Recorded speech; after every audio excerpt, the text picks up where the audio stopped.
అక్కడ గులాబీ పార్టీకి కారు నడిపే నికార్సైన డ్రైవర్ కనిపించడం లేదా? ఎంత వెతికినా ఎక్స్పర్ట్ డ్రైవర్ ఎందుకు దొరకడం లేదు?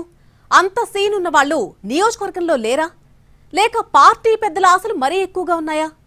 ఏ అసెంబ్లీ నియోజకవర్గంలో ఉందా పరిస్థితి? ఎందుకు అలా జరుగుతోంది? నాగర్ కర్నూలు జిల్లా అచ్చంపేట నియోజకవర్గంలో కార్ నడిపేదెవరో క్లారిటీ రావటం లేదు.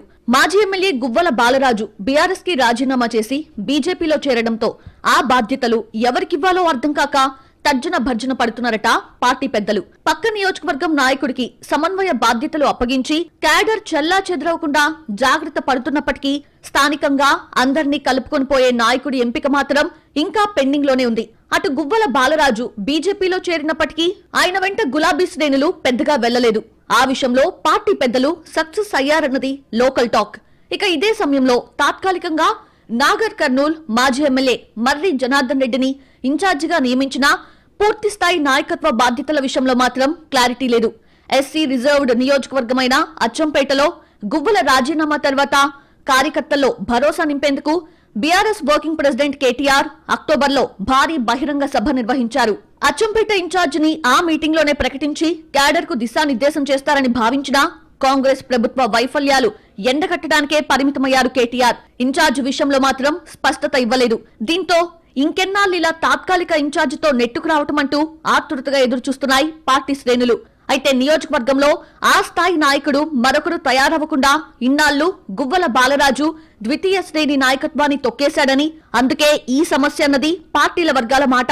వివిధ మండలాలకు చెందిన పలువురు నాయకులు పదవి కోసం ఆశపడుతున్నా ప్రస్తుతం కాంగ్రెస్ బీజేపీ నేతలకు ధీటుగా స్వేచ్ఛనుండే నాయకుడి కోసం అన్వేషిస్తోంది గులాబీ అధిష్టానం.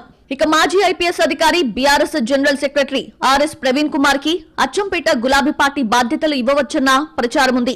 గత లోక్సభ ఎన్నికల్లో నాగర్ కర్నూల్ ఎంపీ అభ్యర్థిగా పోటీ చేసిన ఆయనకు అచ్చంపేట పార్టీ పగ్గాలు అప్పచెప్పేందుకు అంతా సిద్ధమైందనే చర్చ కార్ పార్టీ శిబిరంలో జరుగుతోంది. నియోజకవర్గంతో ఆయనకున్న అనుబంధం, స్థానికంగా ఉన్న పట్టు పార్టీకి ప్లస్ అవుతాయని గులాబీ పెద్దలు భావిస్తున్నట్లు సమాచారం.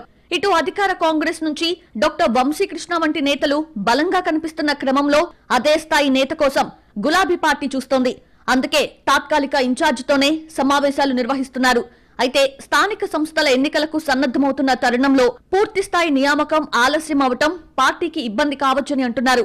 కొత్త నాయకత్వం దిశగా మొదట్లో హడావిడి చేసిన పార్టీ పెద్దలు ఇప్పుడు మాత్రం వెయిట్ అండ్ సీ అన్నట్టుగా ఉండటంతో క్యాడర్లో కూడా గందరగోళం పెరుగుతోంది. మొత్తం మీద అచ్చంపేట కార్ నడిపే నైపుణ్యవంతమైన డ్రైవర్ వేటలో పార్టీ పెద్దలు ఎంతవరకు విజయం సాధిస్తారో చూడాలి.